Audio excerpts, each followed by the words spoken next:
He's a man of a few names. Ivo Robotnik, Mr. Bad.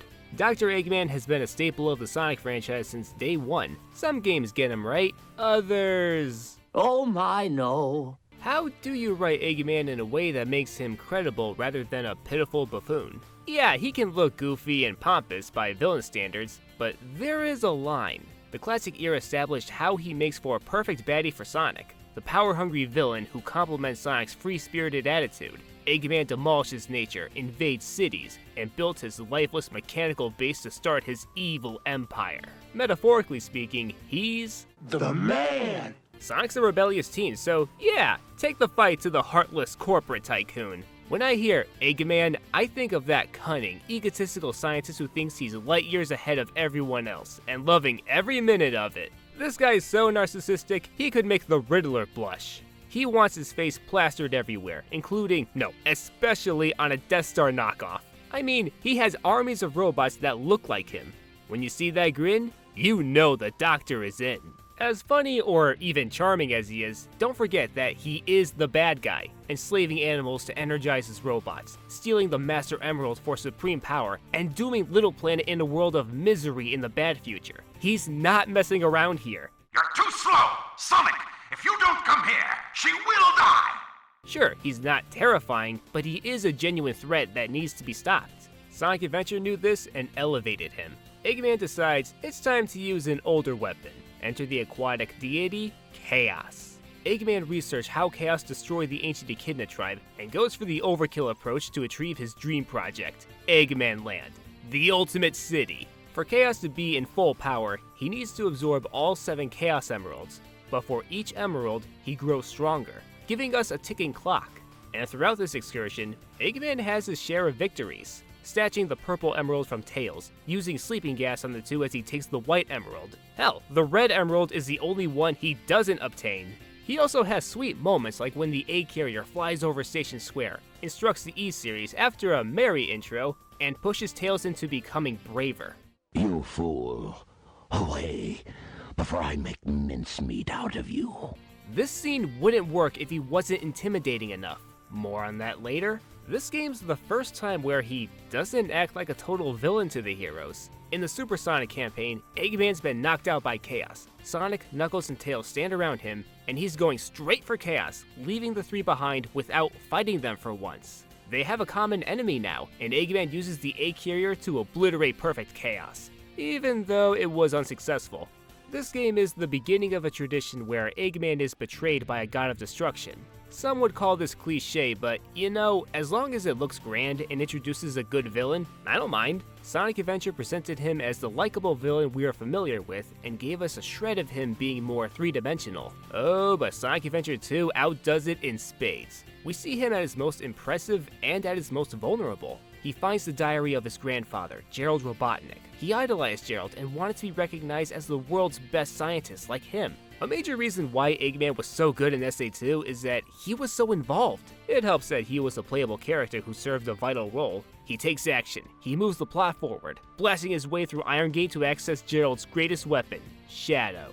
While Shadow is on his vengeful quest, Eggman takes advantage of this opportunity to use the Eclipse Cannon, one of Gerald's many dirty secrets, to terrorize the world into submission.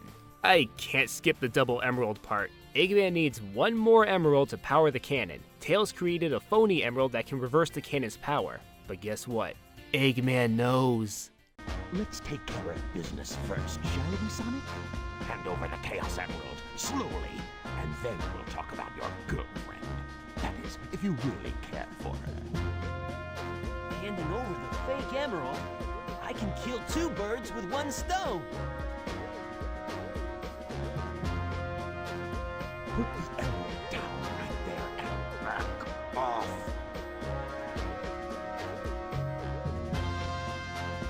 You've turned into a big-time villain, Doctor.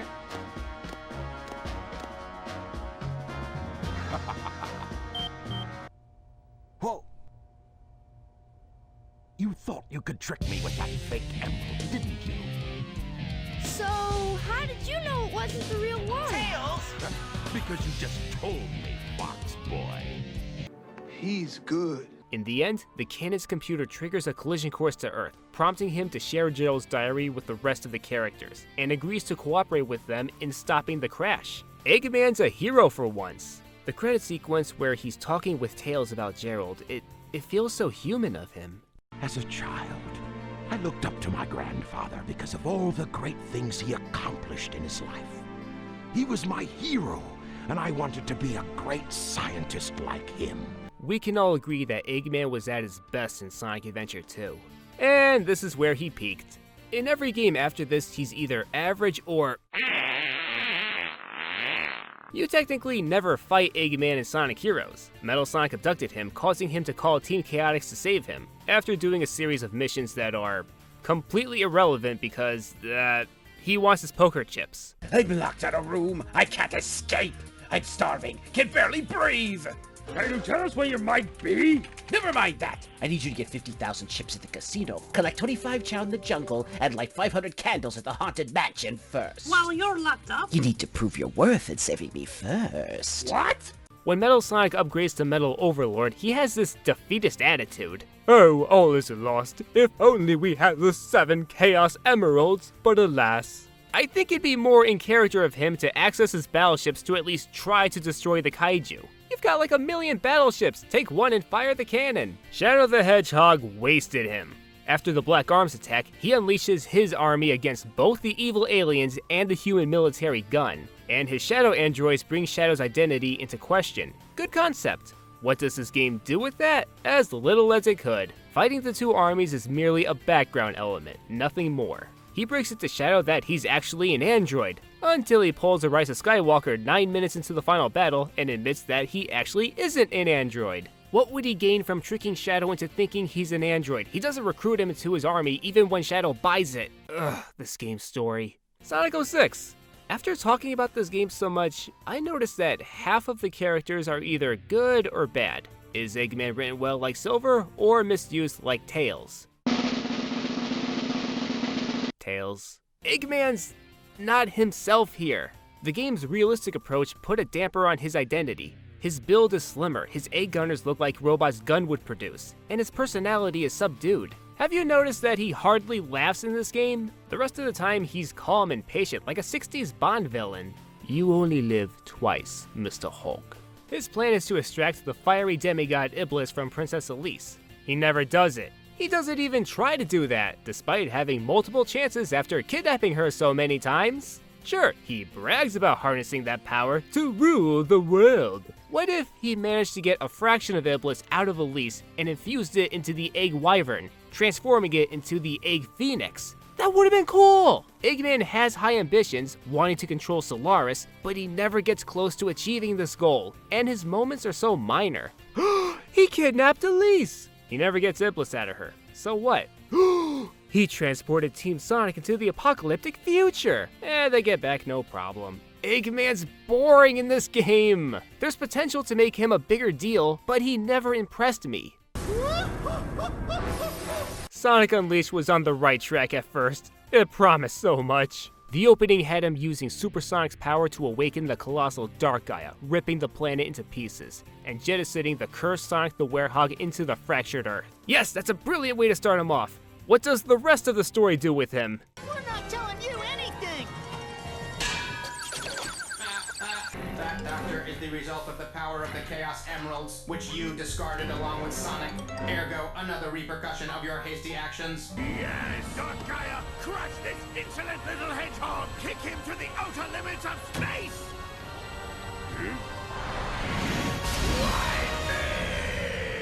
Even the most pathetic loser in all the world will accept his chance. Why? Come on, why does he have to be written as a hapless dope? He finally built Eggman Land, and the game made it feel underwhelming given how he's been written. The story didn't need him to look bad. Eggman's the only character in Unleashed who bugs me. Oh, but it's got nothing on. Finally, I don't think anything could have been more annoying than that cowboy chatter. Feeling ship-shape with me new voice chip I am.